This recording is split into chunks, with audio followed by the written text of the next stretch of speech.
Hello everyone, this is MJ, your lovely vlogger here in Hong Kong. So mga kabayan, i-share ko po sa inyo yung update ng HSS ngayon.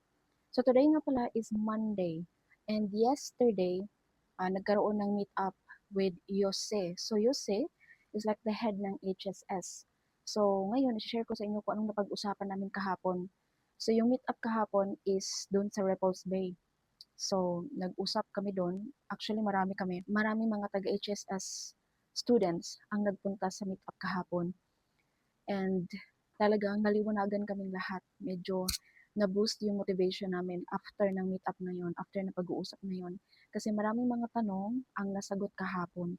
So, yan yung i-share ko sa inyo ngayon in our HSS journey update. So, sa mga gustong makaalam kung ano tong HSS, just subscribe to my channel kasi dito ko sinishare yung aking HSS Work in Finland journey. So, I'm sure sa mga ka-OFW natin, for sure meron na rin sa inyo naka-experience na maging estudyante ng HSS. So, yung program na to, HSS Work in Finland is pag nakapasok ka sa program nila, mabibigyan ka ng pagkakataon na makapag-aral ng Finnish language and then makapag-aral ka ng caregiving course up to practical nursing course. So caregiving course which is Hoivavostaya and practical nursing is Lahi Hoitaya. So marami ka rin pagdadaanan bago ka mapunta sa Lahi Hoitaya level na kung saan nandun na ako sa level ng pagiging Lahi Hoitaya, which is practical nursing. And almost 2 years na rin ako nag-aaral ng Finnish language. But until now, still, hirap pa rin sa akin na magsalita ng Finnish language. Kasi iba talaga kapag araw-araw mo siyang ginagamit. Like for example, kung nandun ka na sa Finland, araw-araw mo na siya magamit. Tapos dito, nahahati yung attention ba? Kaya, yun, hindi makapag-focus. Anyways, it's just an excuse. Pwede kang maging fluent sa Finnish language, lalo na kapag nandito ka na sa level ng Lahi Hoitaya, may mga magaling na talaga.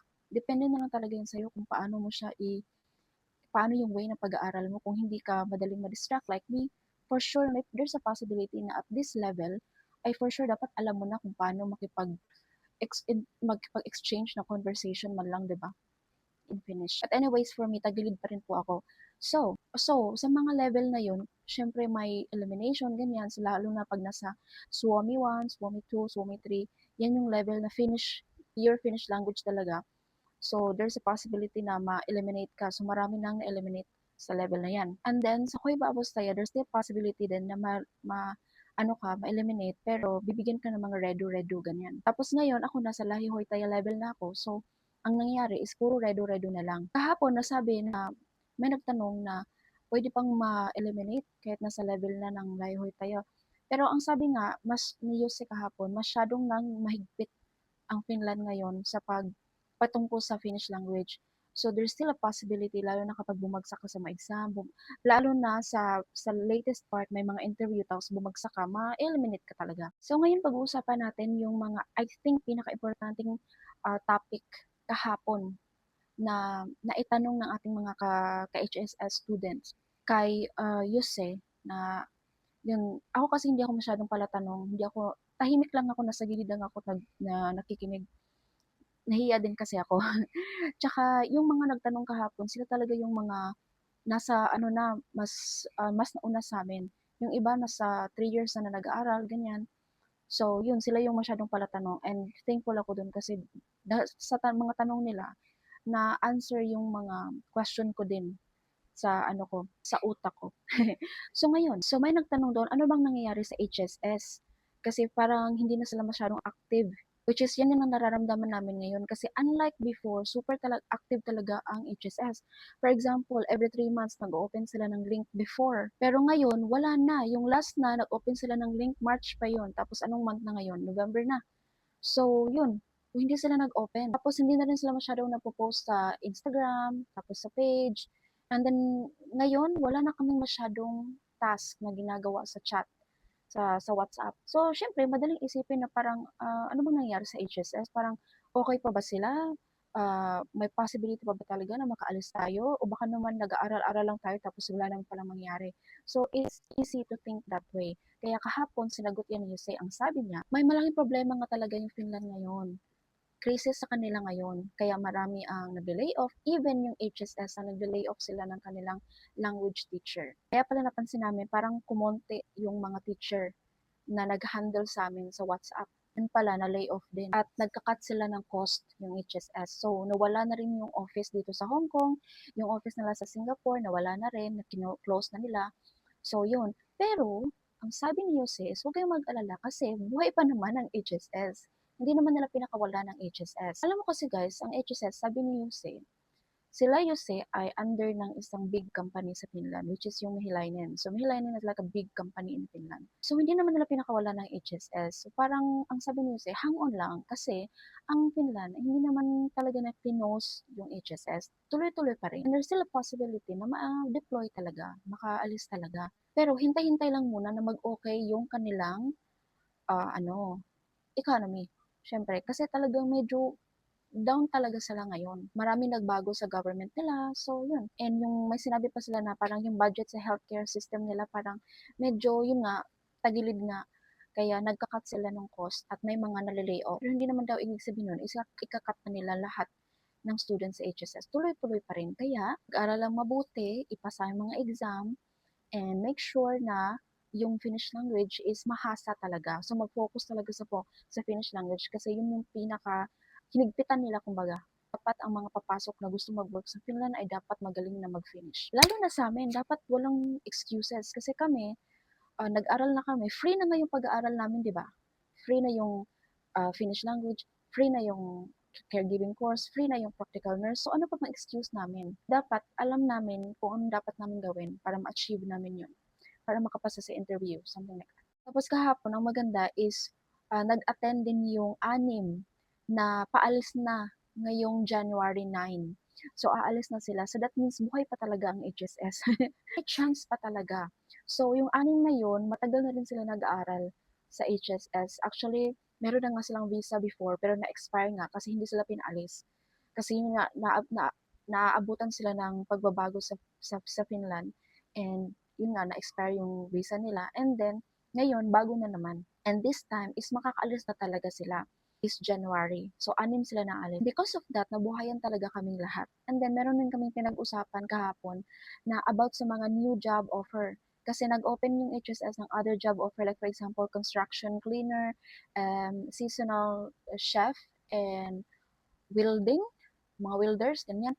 Tapos, sabi namin, like, hindi kami pwede pumasok sa ganyan kasi ano bang alam namin sa mga construction ganyan, construction cleaning. Parang iba naman yata yan sa pinag-aralan namin. So parang yun, hindi namin masyadong ano yan kasi ako hindi ko masyado siyang pinakinggan kasi wala naman ako paano ko gagawin yun. Ang layo-layo, 'di ba? So yun. Kaya hindi ko siya masyadong pinakinggan kahapon. Nga pala, last January, 'di ba, nabalitaan niyo sa TV, nag-o-open ng mga um, application for nurses papuntang Finland, 'di ba? Nabasa natin 'yan sa mga news, nasa Facebook, ang dami-dami nun. Pero biglang ding nawala. Hindi ko alam kung ano nangyari. So yun nga, pinaliwanag ni Jose ang nangyari. Yun pala, nagkaroon ng problema sa government natin. Kaya parang hindi na natuloy yung yung plan na yun to hire Filipino nurses papuntang Finland. Kasi sabi ni nga ni Jose, masyadong mahigpit yung Finland ngayon.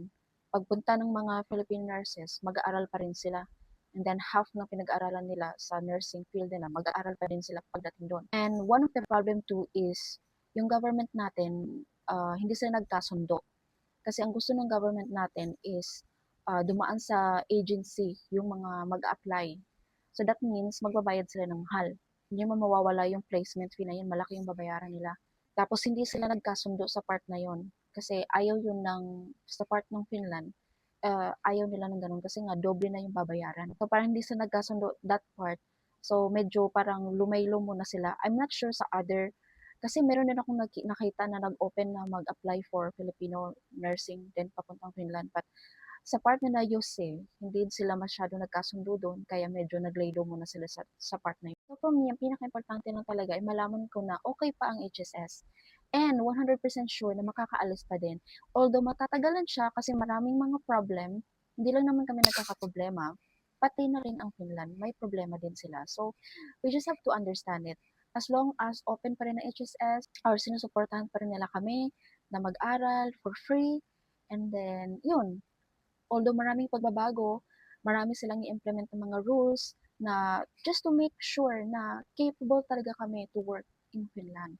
And we understand that naman. So yun yung pinakaimportante sa akin na malaman na okay kami, stable kami, na may makakaalis kami as long as we also do our part. That means we have to study more. As long as, yun nga, sabi niya, yun lang yung pinakamahalaga sa akin. Other things na napag-usapan kahapon, medyo hindi na ako makarelate doon. Kaya hindi ko na siya masyadong pinakinggan. But still, yun lang pinaka-importante sa akin na malaman na okay kami. Hopefully by next year is makaalis na. Kasi by next year, I think, matatapos na rin kami. Ang sabi nga pala is by batch yung pagpapaalis nila. So by January, merong batch na I think 87 yata sila, group 87. After that siguro is mga nasa 190 plus. So ako, group 192 ako. So hopefully, makikater kami soon. And ngayon, nasa Lahi Hoy Taya 2 na po ako. So ay patapos na rin tong Lahi Hoy Taya 2 kasi nasa week 5 na kami. Tatapusin lang namin tong part 3 ng Lahi Hoy Taya 1 and then magko-continue na kami sa Lahi Hoy Taya 2 which is yung up to week 7. So 3 weeks lang itatagal ng ang itatagal ng aming Lahi Hoy Taya 2. So 3 weeks na lang ang tas after niya Lahi Hoy Taya 3. So sa Lahi Hoy Taya 3, nandun na yung babalik ulit yung weekly na speaking or discussion with a Finnish speaker. Medyo mahaba-haba yun, mga nasa 13 weeks. Estimated ko, let's just say, nasa February or March matatapos ang Lahi Hoy Taya 3, and then Lahi Hoy Taya 4, and then the last one is Lahi Hoy Taya 5. So hopefully, bago matapos or after ng school na yan, is mapaprocess na. Siguro by that time is okay na ang Finland sa kanilang problem. Isa nga pala sa nagpa-boost ng motivation talaga namin kahapon is nasabi ni Jose na meron silang na-secure na contract, a total of 800 ang kailangan na workers. Yun nga lang, hindi pa sila nag-hire kasi nga nagkaroon ng problem sa government nila. So, dun pa lang na buhayan na talaga kami ng loob. So, hopefully talaga by next year maging okay na lahat. Wala nang problema at tuloy-tuloy na. So mga kabayan, thank you so much for watching. I know this is a very long video. Hindi ko talaga siya makaya na 5 minutes. So, hayaan nyo na. Importante yung content naman ng video natin is mahalaga. Lalo na sa ating mga kapwa estudyante sa HSS. So, yun, nabuhayan talaga ako ng loob kahapon. And yun nga, sana magtuloy-tuloy na. So, mga kabayan, thank you so much for watching and see you in the next vlog. Thank